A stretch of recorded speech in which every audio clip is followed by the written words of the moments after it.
with JavaScript. So what Nick did is he found that on Mac, there's a program called Automator. I believe that's what it's called. And it's all written in JavaScript. And what it allows you to do is you can manipulate the programs and files on your Mac. And you can write neat little automated tools to do things that are repetitive that you don't really want to do. So Nick's on media team, and he handles all of the sermons that show up and all the recordings and make sure that they get online. So he created this nifty little script. Playing it now. So he's showing what the code looks like.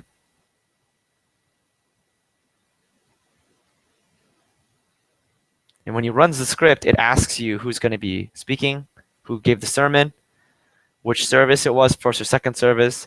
And it takes the file, it opens up GarageBand, and it processes the audio from the sermon. And it outputs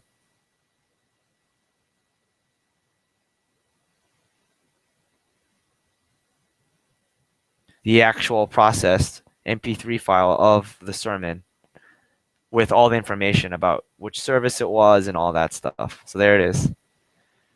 How he was able to do this was he went online and he looked at the documentation of what the special keywords were for Automator. And he just used the JavaScript code that we've been going over. You guys probably know enough in order to do something like this, actually. As long as you know how to do variables and if conditions and call methods, that's pretty much it.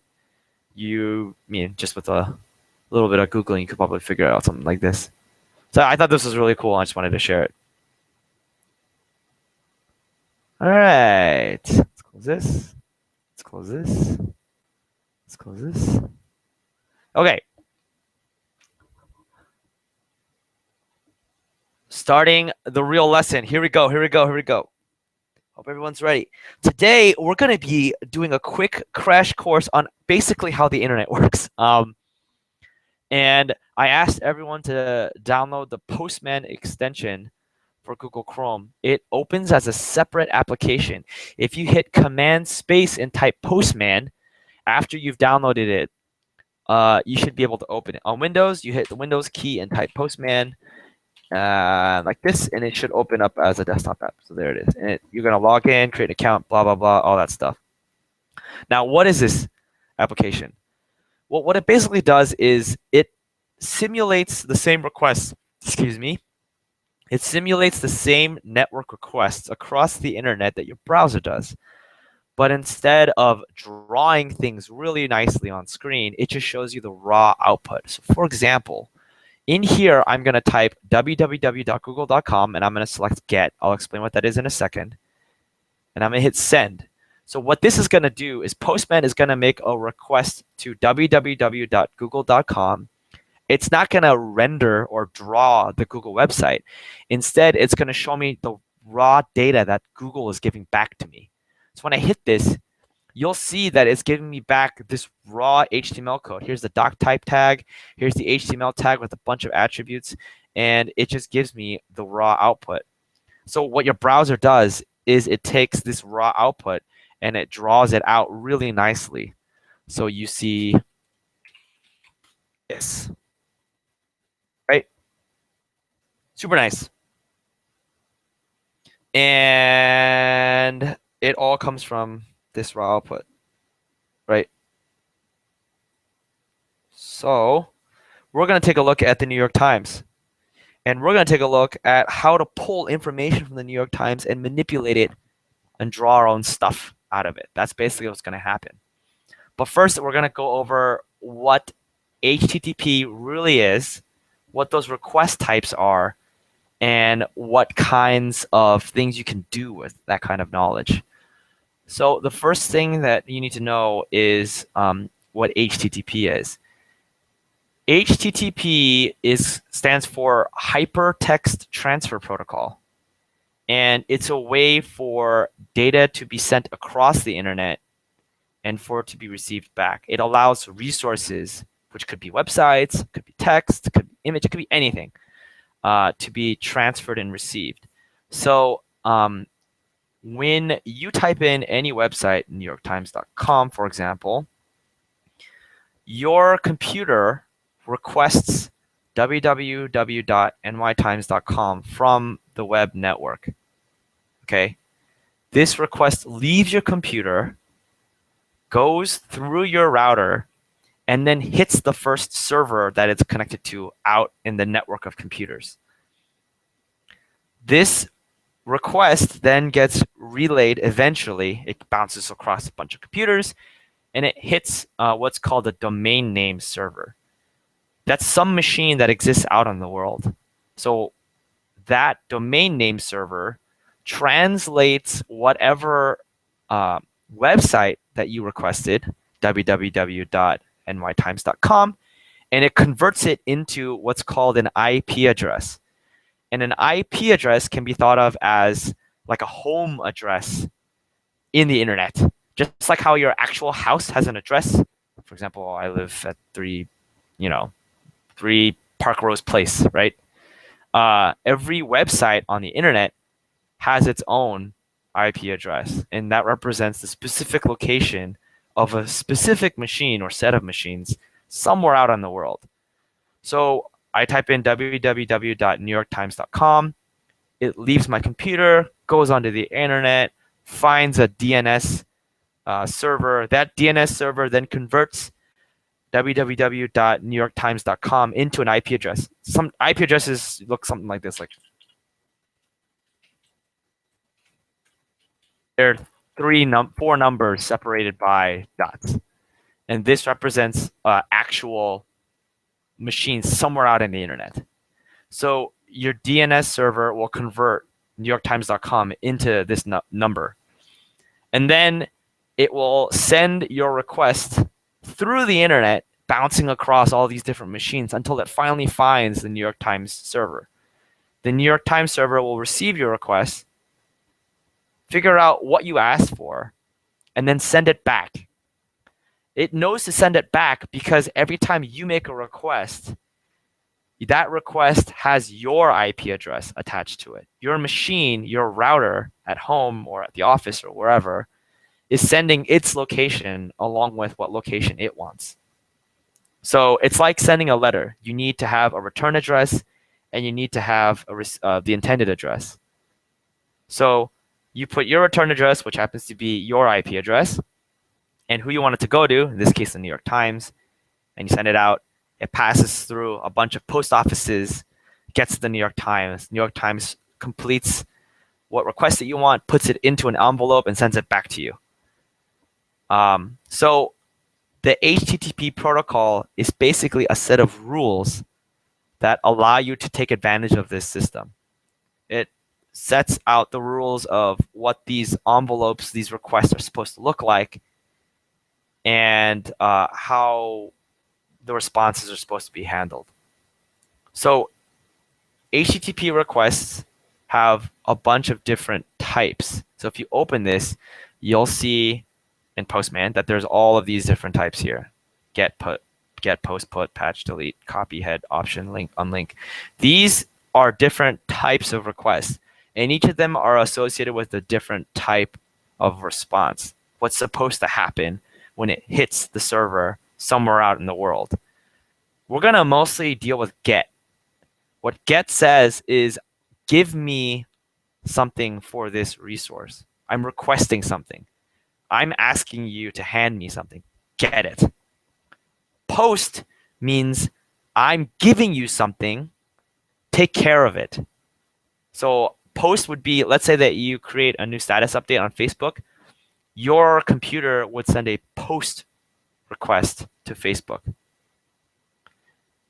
Put is update something. So let's say you wanted to edit a Facebook post. When you hit edit and hit OK with whatever the edit is, your computer is putting an update onto the internet. Delete is deleting something. There's all sorts of stuff. They all do stuff. But we're just mostly going to deal with get. So let's say that I want to figure out what kinds of requests are coming through the New York Times.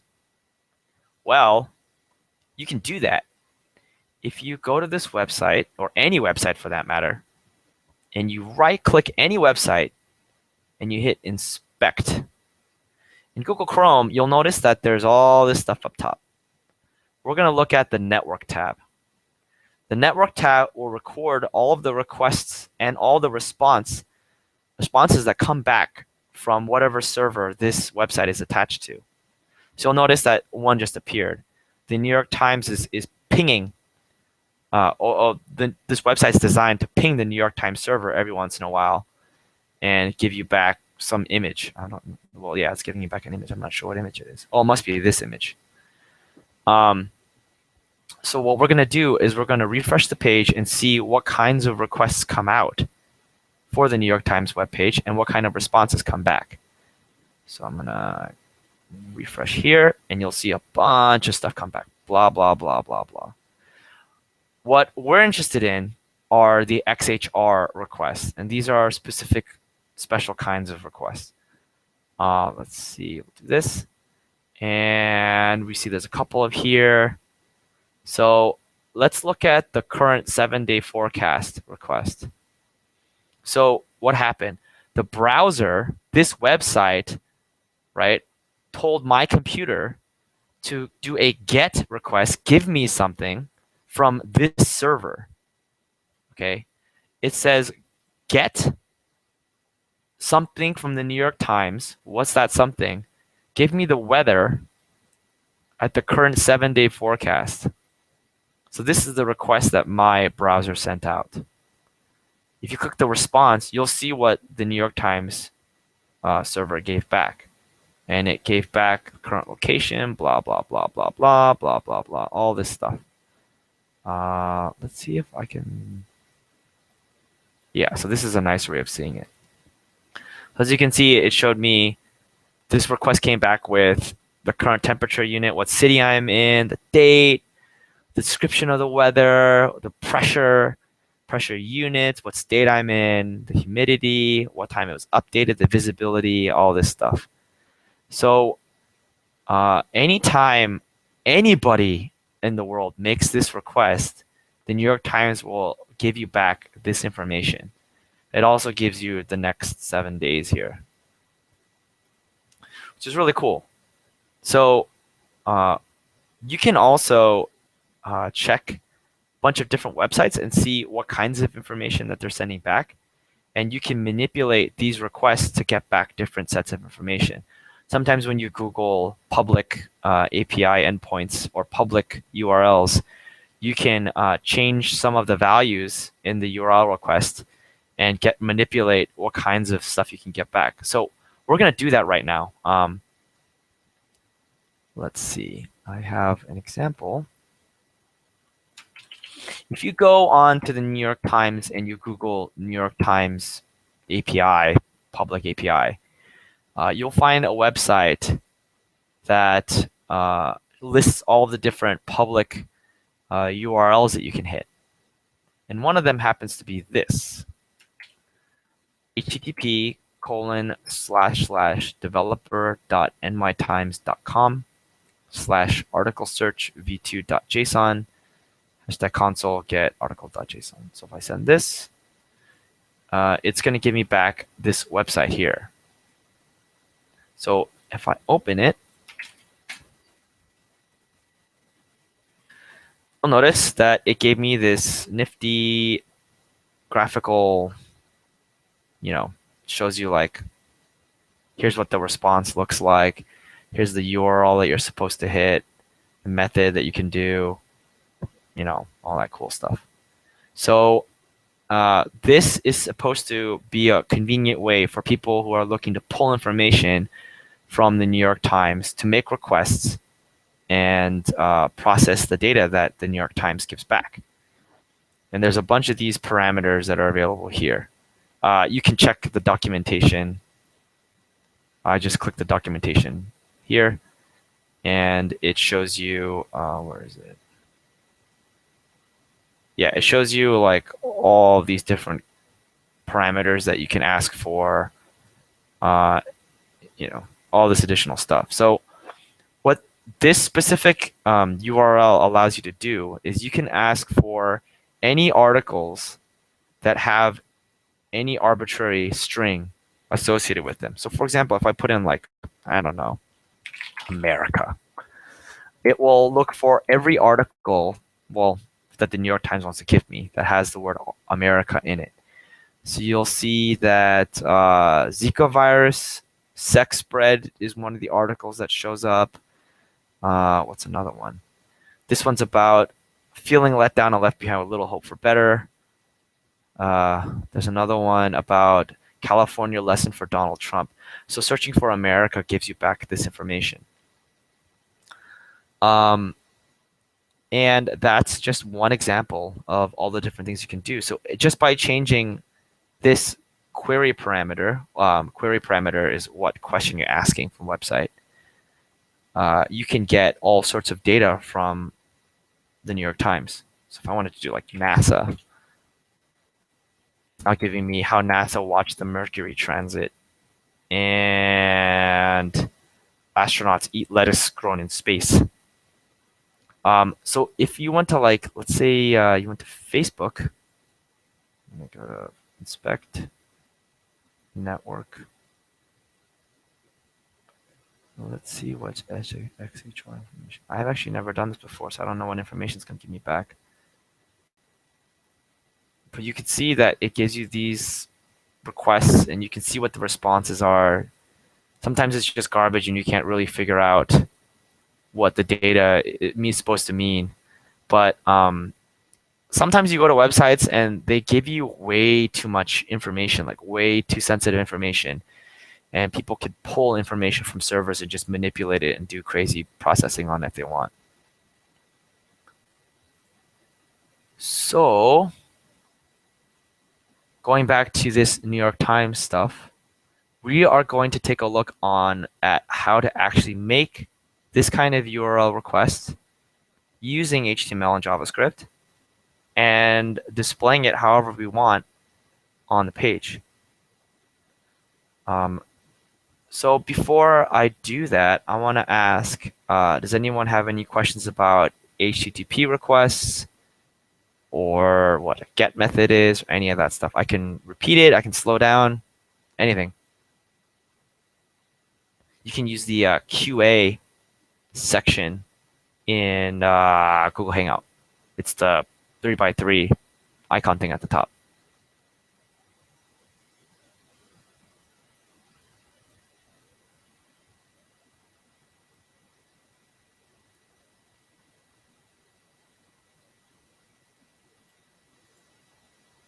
Okay, seems like we're good.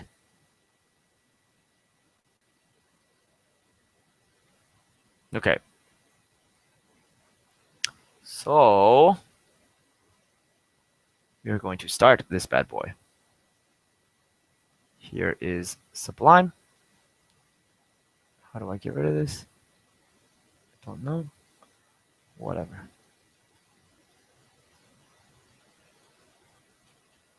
All right.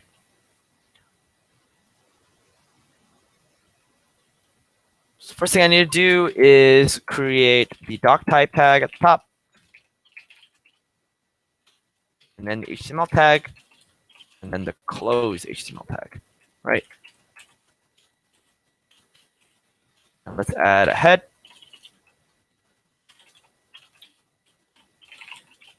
And a body. So, and this file save as lesson3.html.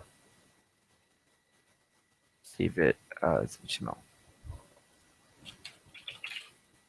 And Sublime should detect, yep, that is HTML. And now we are going to pull in, let's see.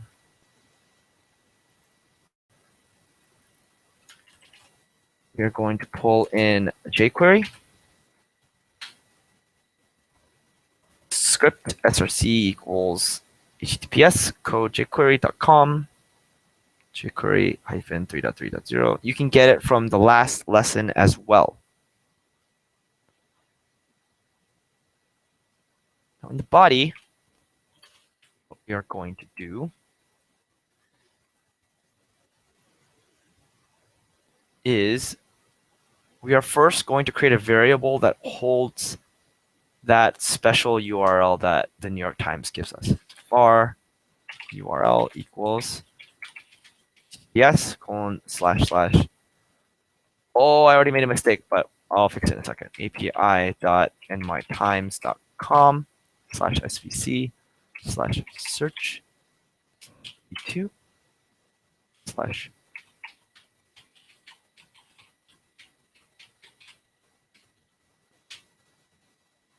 Mistake I made is I need a script tag.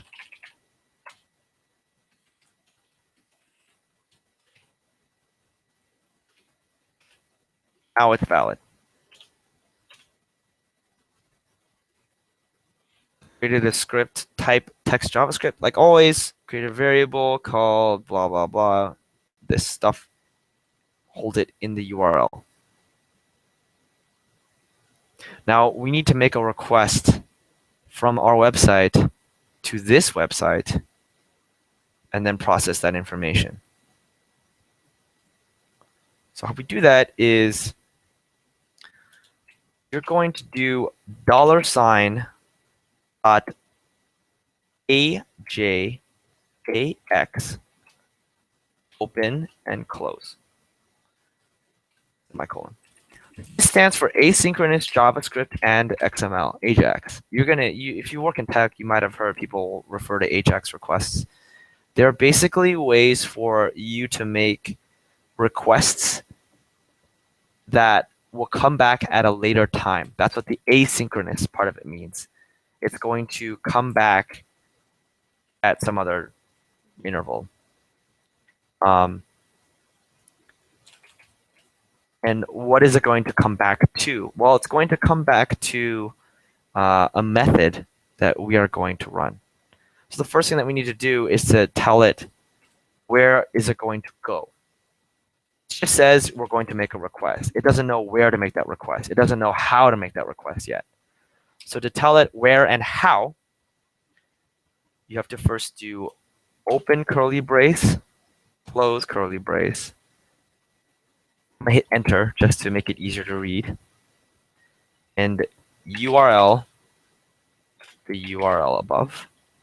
And the type of request is going to be a GET request. So make a request with a URL of this URL. And the type of the request is going to be a GET. If you have any questions, once again, please use the QA tool in Google Hangouts. So we're having our website make a request to this URL. I'm going to actually change this so it's easier to read.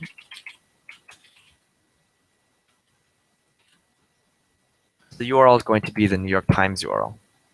And the type of request is a GET. So get something from this New York Times URL. Well, after it gets something, we need to tell it what to do when it comes back. And how we do that is we're going to give it a function to run. So when it's done, done, request, done with the AJAX asynchronous request, run a function, an anonymous function, just like we did last lesson. Okay. This is how we tell it's a function. And then you have to do the open and close parentheses. I'm going to hit enter again just to make it easier to read. So when the AJAX request at this URL with this request type completes, when it's done, run this function. Okay.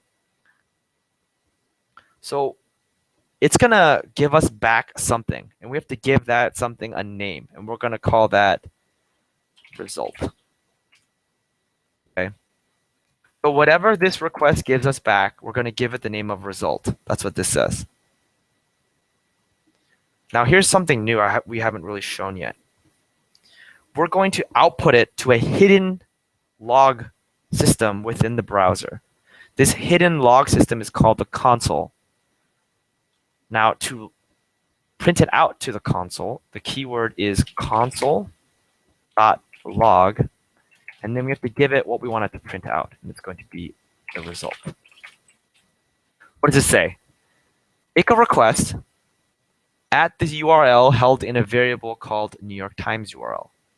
The request type is a get. When this request completes, run this function. Whatever the request returns, we're going to name it result. So now all the data that comes back from this request is now stored in result. And then we're going to print it out to the console. I'm going to save this.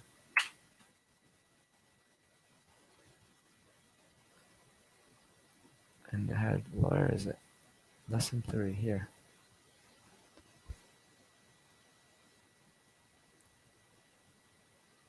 Is this one? Yeah. So it just ran, but you'll notice there's nothing here. To see what came back in the console, we have to right-click, hit Inspect, and you'll see at the bottom here it says Console, and you'll see it says Object. If you open the caret, you can see what was in the object. You'll see the response, and you'll see you can keep opening all these things, and it'll show you what was inside this object. The copyright information, you can see what the response is. There's a document with 10 things in it. And each of these things are listed with a number, 0, 1, 2, 3, 4, 5, all the way to 9. It has 10 things, and then information about how many times it's been hit, time offset, all that stuff. Cool.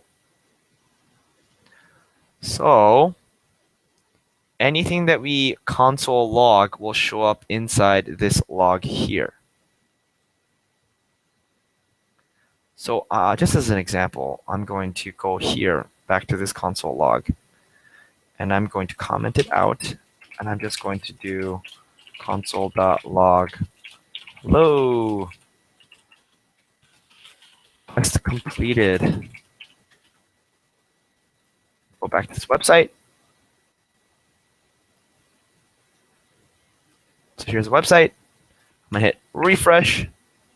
You'll notice in the console, hello, this request completed. Now if I uncomment this, it will print out the result again. Save here, refresh there. See the object is printed, and then hello, the request completed. So console log is a really nifty and useful way to see what's happening inside of your code, because you can put basically anything you want in there. Now you could use alert, just like we did before, right? You could do alert result.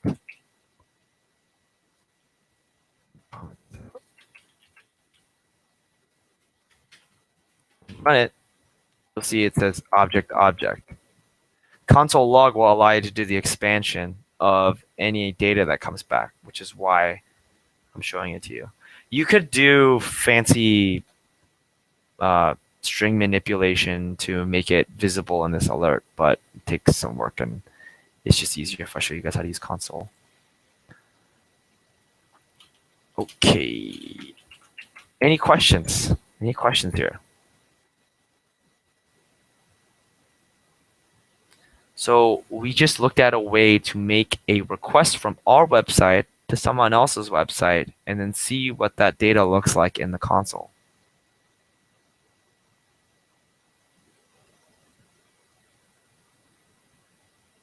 Cool? Cool. Okay. Now we're going to take what we learned from lesson 2 and apply it to this lesson as well. Now, if you remember in lesson 2, we used the UL, right? I'm going to create another UL here in the body. UL tag, close UL tag, and I'm going to give it the same ID that we did last time of list. Right? Now we have a list, and it has an ID of list. Okay. So now what we're going to do is that, okay, I'm going to refresh this. Oops, what I wanted. I'll delete this for a second. Save this, or this, save this. I just need to see what the data looks like. Okay, so we have a field called copyright and response and a status. So what we're going to do is we are going to do var copyright, okay, equals result response. How do I know that result.response is a thing? Well, since I printed out in the console earlier that what the data looks like, I know that this result, if I open it up, there's a response here. You can refer to this response by taking what this data is and then using the dot to then refer to whatever is inside of it. So here's the data, and it has a field called response. It has a field called copyright, has a field called status, and I can refer to any of it by doing dot whatever the name is. So for example, if I did dot copyright, right, now it will hold whatever is inside this string. So result is this object, and inside the object, there's a field called copyright. And I can capture that by doing result.copyright. It matches the same string. I'm storing that inside of a variable called copyright. So now copyright holds this information. And what I'm going to do with it, I'm going to do $. Okay, this is HTML. Create an HTML element.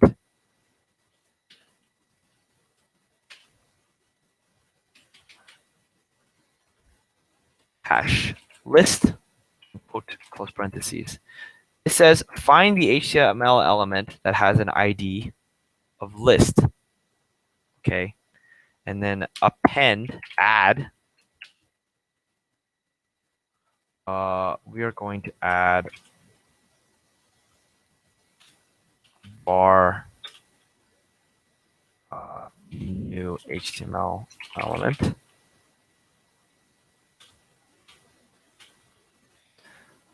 Create a new one, new HTML element. Like last time, it's going to be a list item plus, right? Oops.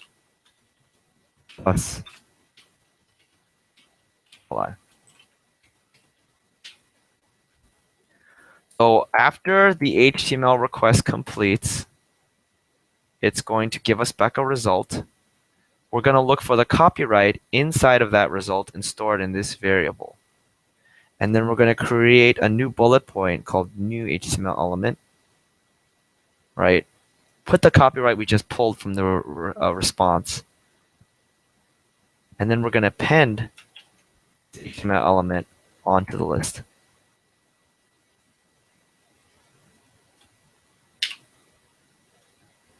Still no questions. Little concern, little surprised. Okay. Save this. Refresh the page. Why did that no bueno? Oh, it's right here. And it showed up. Copyright, New York Times Company, all rights reserved. Pull in this information right here. I could also add, I'm just copying and pasting the same line. I could have also, instead of creating an element like this, I could have done something like,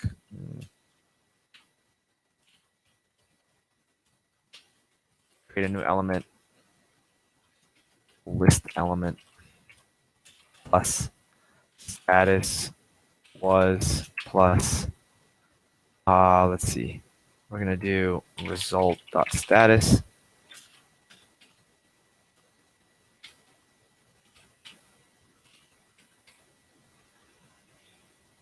So we're appending onto it. So instead of creating a variable to hold it, I'm just doing it inside of the append. I'm creating a new list element, list item, and I'm using the words status was. I should do it like this. So it's status was and then I'm adding the status of the result, which you can see here, and then end bullet point.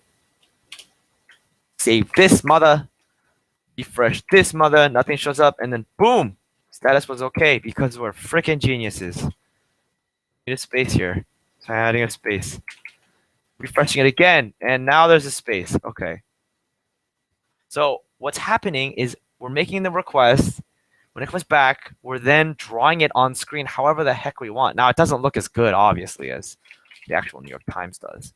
There's a lot of HTML code and stuff that's happening.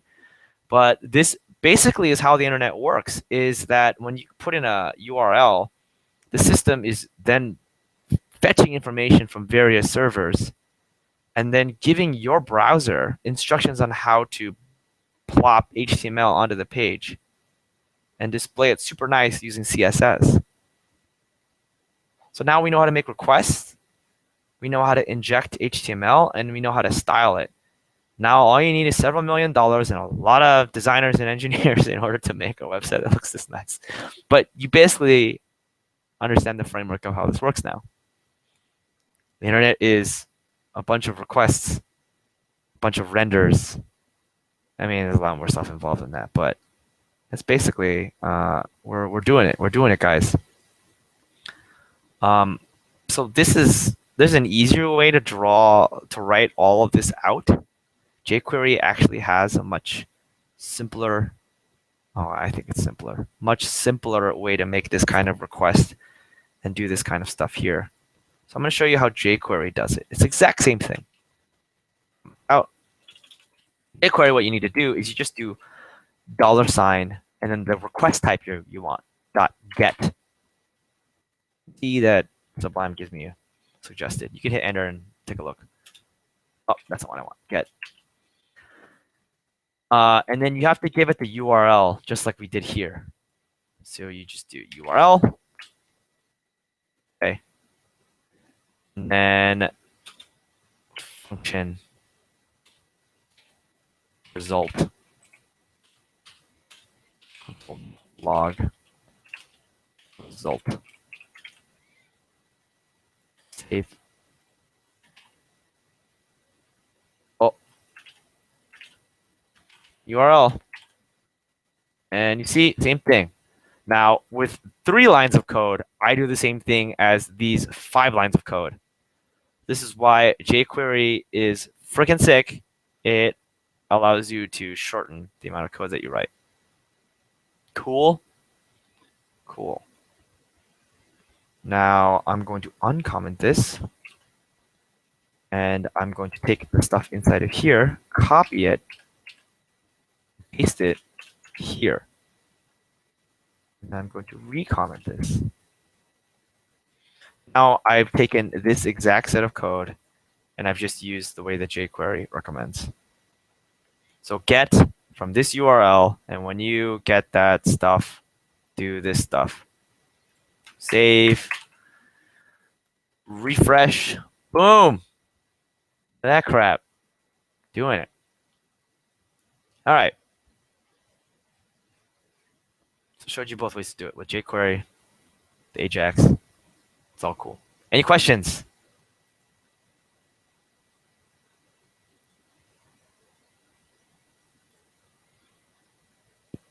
All righty. Next thing we're gonna do is talk about arrays. So in the what about Hyunsu bonus question, I created a series of URLs to pull from. So let's do this. I'm gonna copy this. I right click, copy image address, and I paste, and this is the image for that thing. Okay, var main image URL equals this.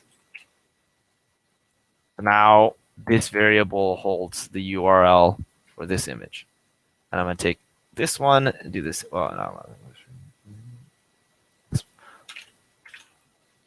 Var second image URL equals this one. Var third image URL equals, no, it's like this.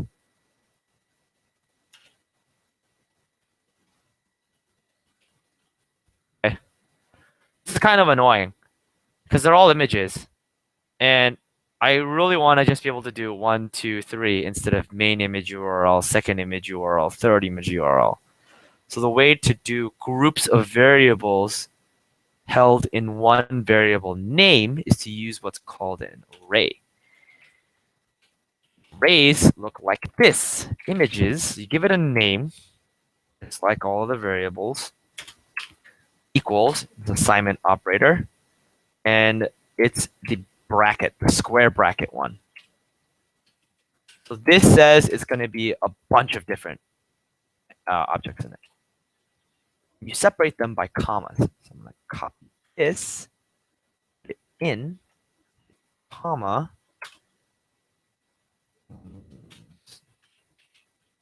trying to make it easier to read.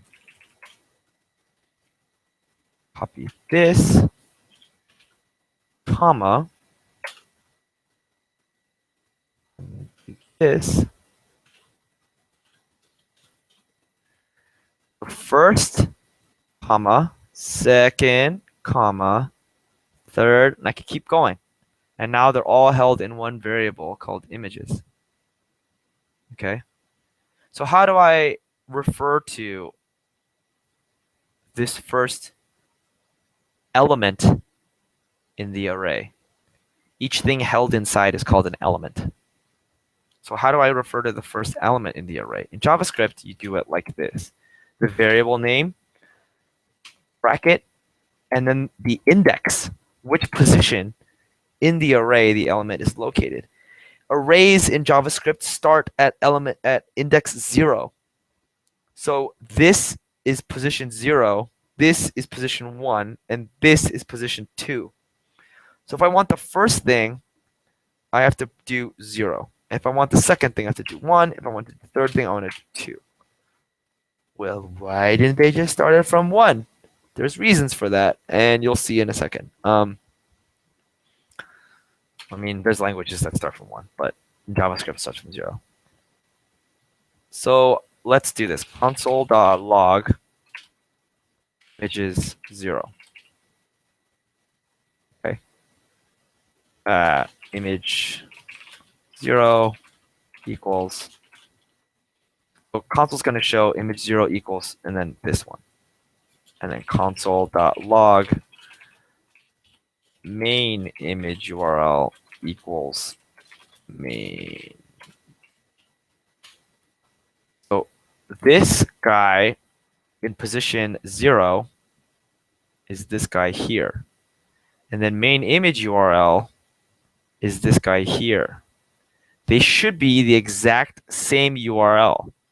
So if I hit save, and I refresh this page, you'll notice that image 0 equals this guy, main image URL equals this guy. They are the exact same thing, which proves to you I am not a liar. And then you can go all the way up to 3, or 2.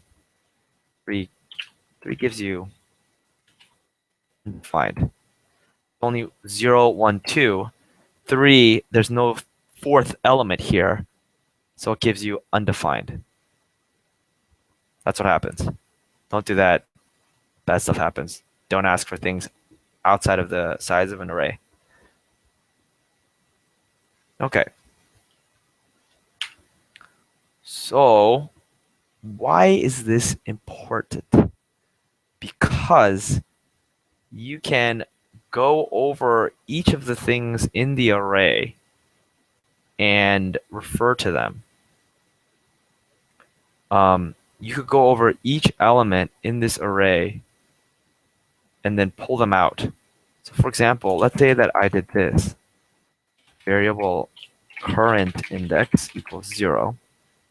I could do variable current image is image's current index. Console.log current image.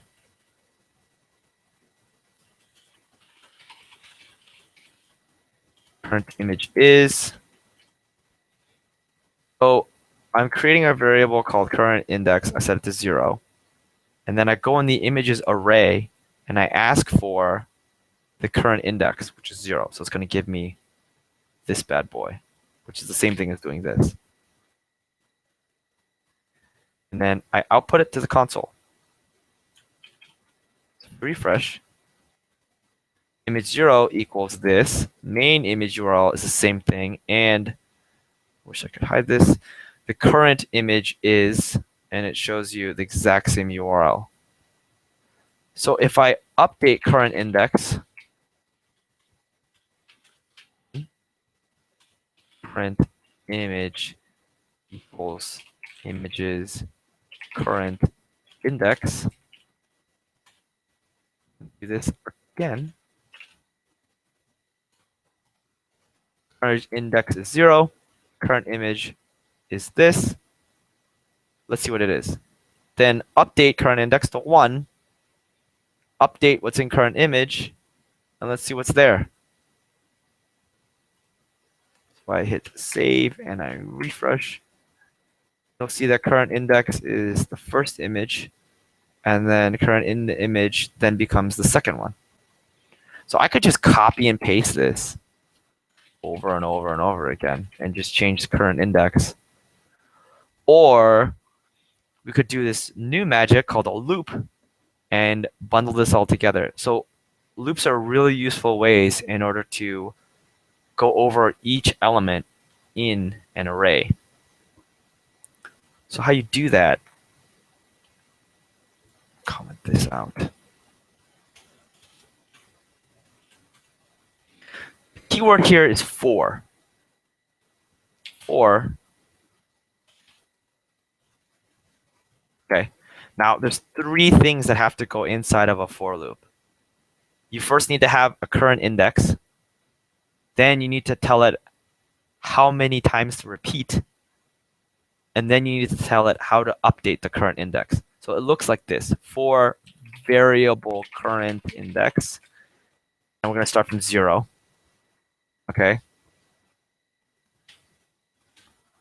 Current index, right, is less than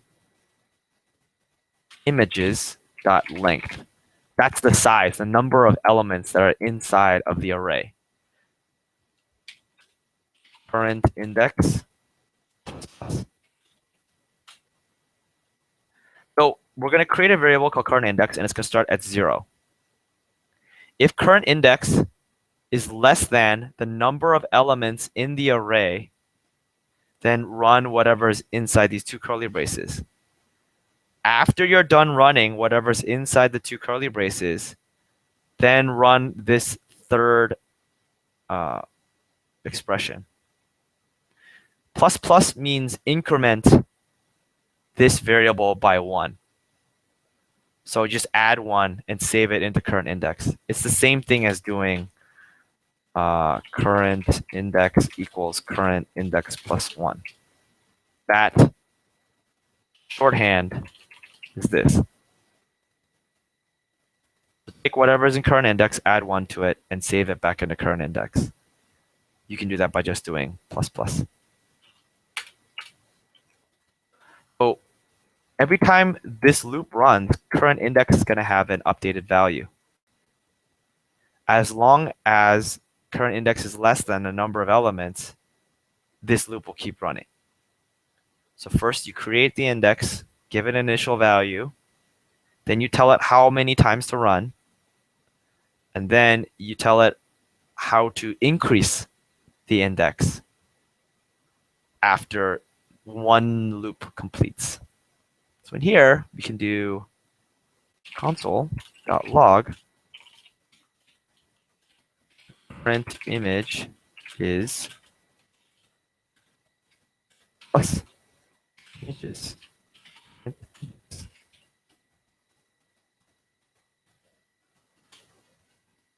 Current index starts at 0. Is current index less than images.length? Well, there are 3 images in here, so images.length becomes 3. Current index currently is 0. Is 0 less than 3? Yes, it is. So I'm going to run this block one time.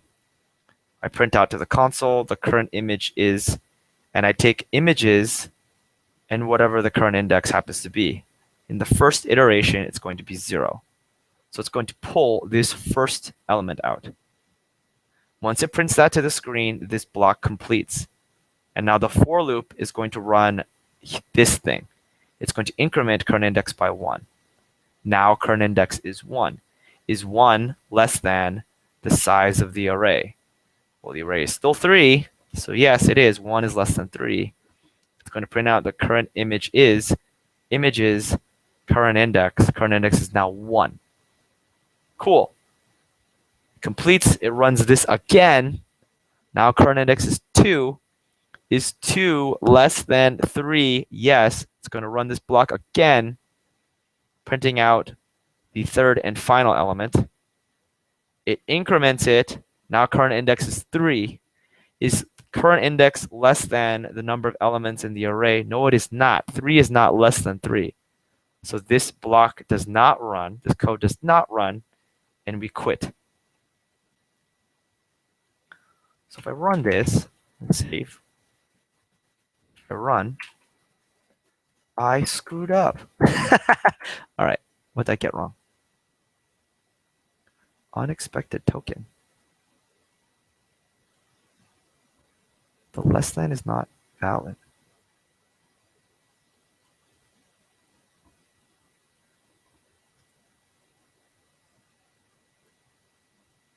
Images is here.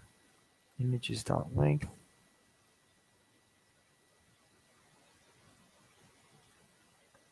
Unexpected token and less than. Okay, well, let's try this.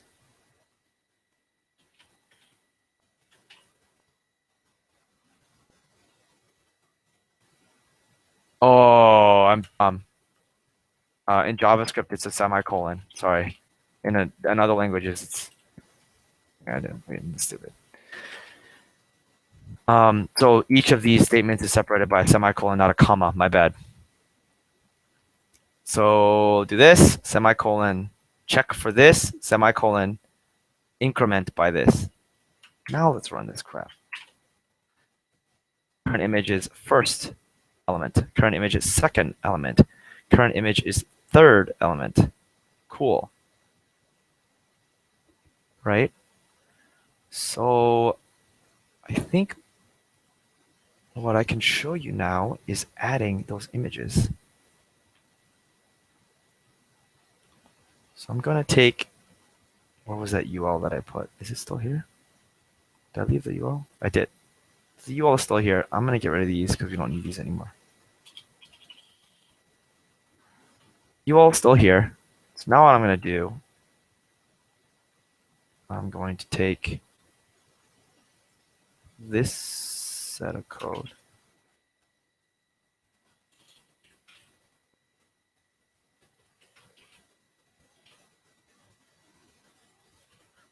Variable new image equals image, okay, SRC equals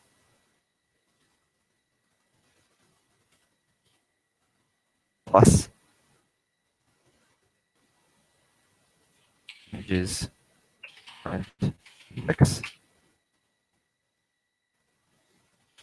plus this. Image source is going to equal images current index. I think I need some code here. And then quote image.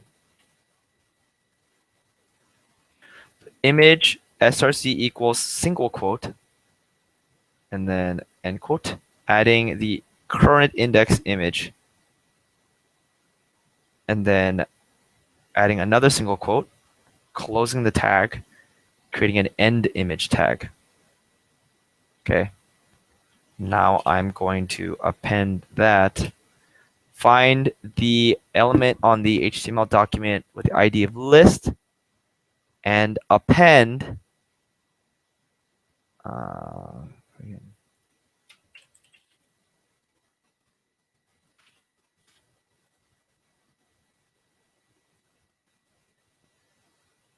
I think this will work. Find the list, append, add a new bullet point with the image that we created here, and then finish the bullet point. I think this will work. It did not work. File not found, undefined. Get.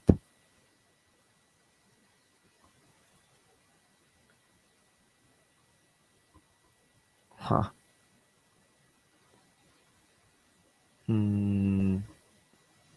Maybe I can do document.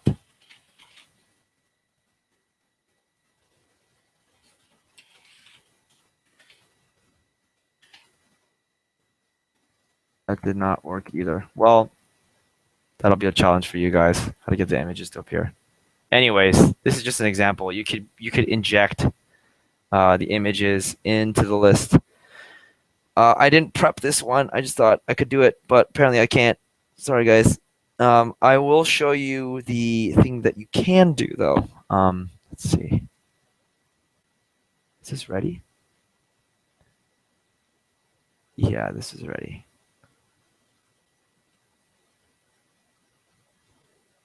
What you can do is we're going to mix these things together.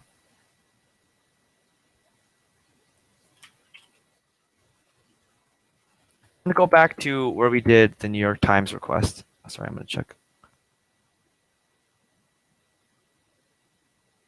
Oh, sorry if I missed it. Images.length will return 3 or 2 since the array goes from 0 to 2, but it's 3, right? Yes, Christy, you are right. Here, images.length refers to the regular number of elements. So it returns 1, 2, 3. It returns 3. But when you try to pull out a specific object from that array, it has to be 0, 1, 2. Oh, this is wrong. Oh, that's so dumb. That's why it wasn't working, because I had less than or equal to. How did I have it before?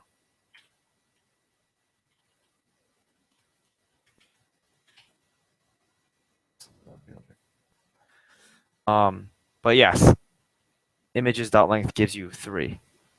If you refer to each element, it starts at 0, 1, 2. Thanks for the question. Okay, I gotta speed up a little bit. I'm thoroughly impressed that you guys are following me here. So I'm gonna uncomment this that we did earlier. New York Times.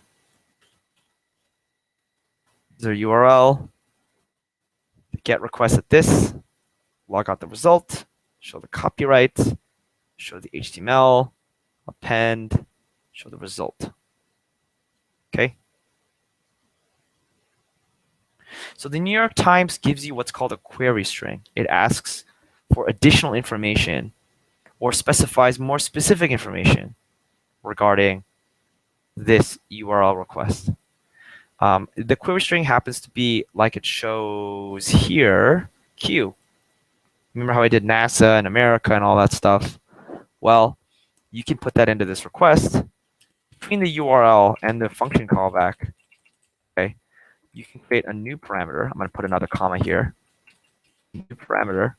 And it's open and close curly brace. First give the parameter name, which the New York Times says has to be Q. We put Q, okay? Colon for the value. So if I want to do NASA, for example, all I have to do is type NASA in quotes, like this. Okay. Save this. Run it. So you'll see that in the response array, multimedia, physicists at NASA Solar Dynamic Observatory captured blah, blah, blah, blah, blah, blah, blah. Now, you'll notice that it says response status copyright. So if I did result, see result, function result. If I did result.response, this opens up. It gives me all access to all the stuff inside the response. You'll notice it says docs. So if I did result dot docs, I now have access to this array. Docs is an array, and we can iterate over that array just like we did earlier with this for loop. This for loop. Okay. Do something like sorry, I'm gonna comment that. Var documents equals result, right? Or yeah, result dot response. I'm inside here. I have the response, and I want this docs array dot docs. Okay.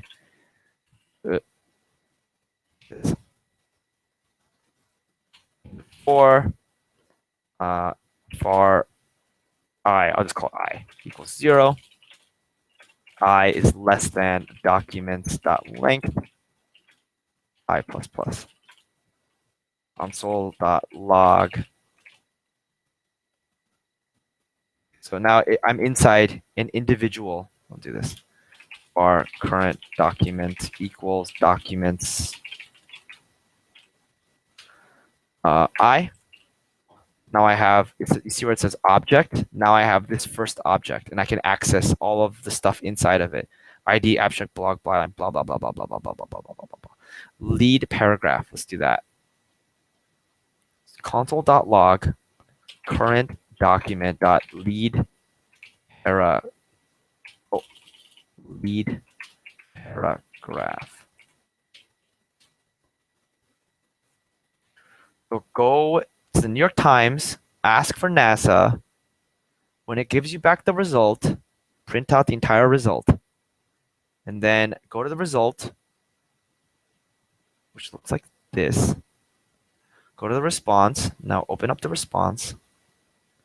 Go to docs. Now I have docs. Go over each and every one. Sorry, I'm going to close this. Go over each and every one of the documents, starting from 0 until the very last element, and do the following. First, grab the current document. Now I'm inside 0. Okay, object. I'm inside here. I can access all this stuff. And then take the current document, what I'm inside here, go to the lead paragraph, look at this, and then print it out in the console. Save, run. Bam, look at all this. Physicist, time lapse of Mercury on Monday, using footage. Let's change the query string. Paul is the greatest. Let's see what New York Times says. What does it give me? Lionized is a leading light in American wine. Yeah. Several dozen lists of the greatest women. Okay, that's not what I expected. 60 years ago, bicycle thief, and I didn't know that. Okay, so gives you all this stuff. Paul McCartney. Look at that. Change it to whatever I want. Christy in. Let's see what happens here. Run this crap. Oh, okay. There's nothing. All right. Oh, sorry, Christy. I didn't know that was gonna happen. Maybe just Christy. Wait, what? Oh, look at that. There's Christy. Okay. Worcester. Christy Mead.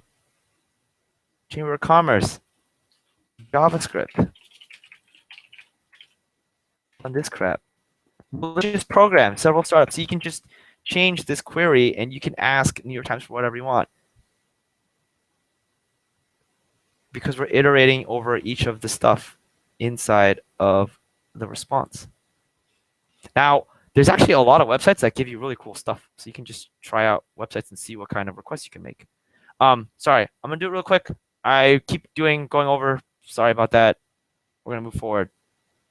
Let's do the questions. Where did I put them? Let's see.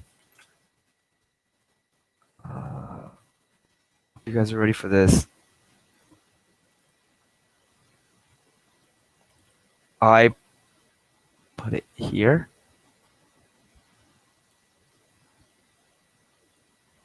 Quiz number 3, let's go.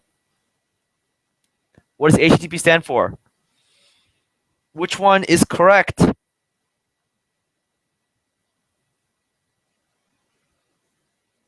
Correct answer is C, Hypertext Transfer Protocol. Hypertransfer Terminal Protocol is silly. Hypertext Terminal Protocol sounds codey, but it's not correct. Hypertext Transfer Protocol C is correct. Hypertransit Terminal Protocol sounds like a place you go to die. That's not what we want. Next, which of the following is not a correct HTTP request type? Put, post, get, type. You can look at your Postman in order to see for yourself, but that's kind of cheating. Correct answer is D. Type is not a valid HTTP request type because that's confusing and silly if you could type a type. Which HTTP request creates something? Which one does your client send to the server or the internet to say, make something? Is it get, put, post, or head?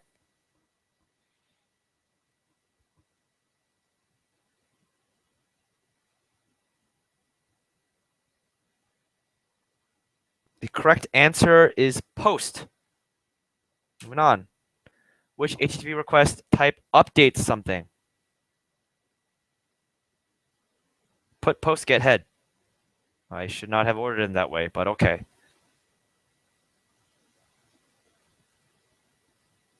Correct answer is A. Put updates. Get asks for stuff. How do you define an array with 4 elements? Which one of these is the correct syntax?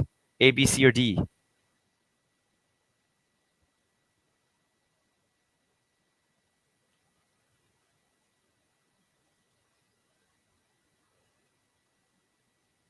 The correct answer is A.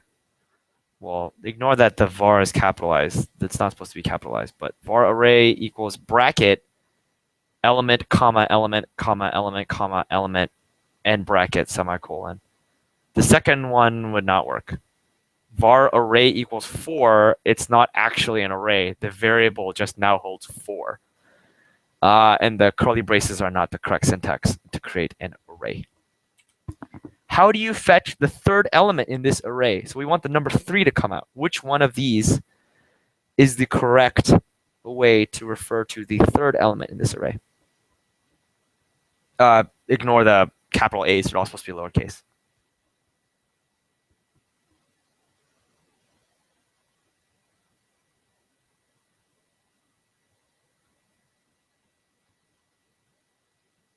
The correct answer is D.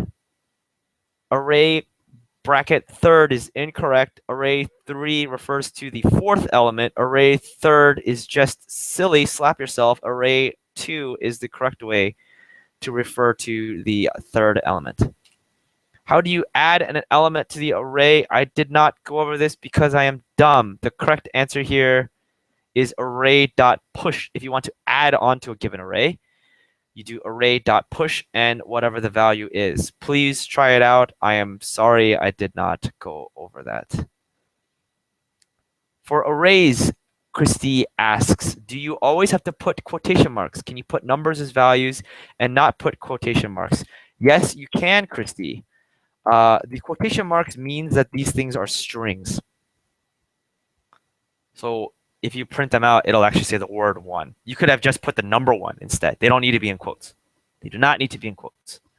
You could also put variables inside arrays. So if you had done var1, you could just do array1 without the quotes, which would refer back to the variable that you defined earlier. That is a great question. Thank you, Christy. How do you delete? I also didn't go over this because I didn't have time. I am sorry. The correct answer here is splice. You pick the index that you want to delete, and starting from that point, you tell them how many elements you want to delete. So this one says go to index 2 and delete 1 item.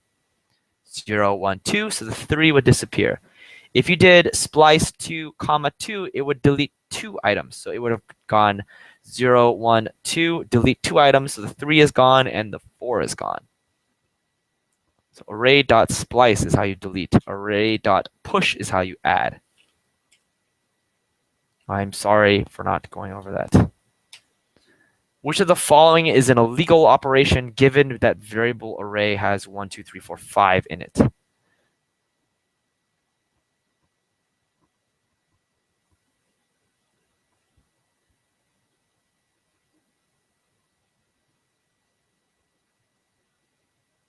The correct answer is D. There's only 0, 1, 2, 3, 4 that are available indices. And there are 5 elements in the array. Array 6 refers to a 7th element that does not exist. Var half array 2 would take 0, 1, 2, the number 3, and divide it by 2.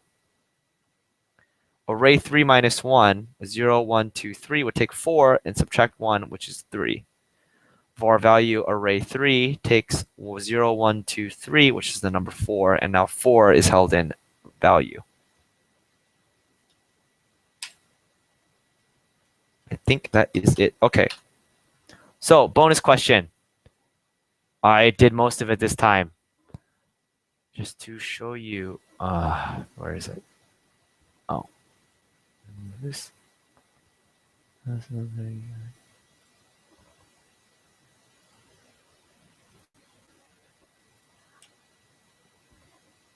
Oh, it's right here. Here's the bonus question. Add a thing. There's a button. Click it. What do you want to search for today? Paul.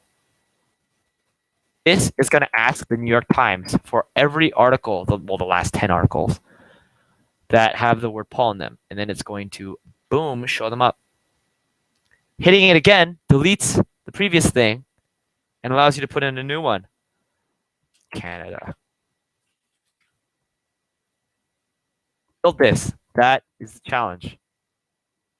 Ask the New York Times for information.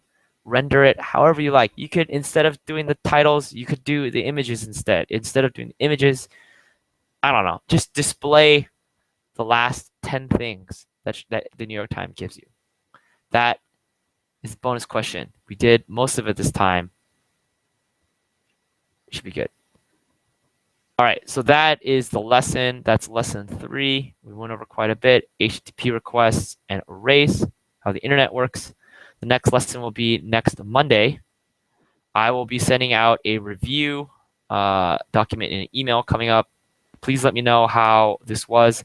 I hope that you were able to meet at the locations. And yeah, guys, have some fun. Try, if you're into sports, ESPN and NBA.com have public APIs that you can also ping, and that will allow you to do this kind of stuff. I think, depending on how it works, I think the next lesson is going to be on building a server. So actually building the New York Times side of this thing and allowing you to deploy your own server wherever the heck you want. But in order to do that, we're gonna have to learn how to use GitHub and clone and stuff. So depending on what the feedback is, we might just do a slower lesson, or we might do open source and GitHub and all that stuff. So please fill out the review response. Let me know how everything went. Once again, thanks to Joyce for completing the What About Hyunsu challenge. Good luck to everyone. That's going to be it. Thank you. Hope you all have a great night. Say hi to everyone in your rooms. Bye.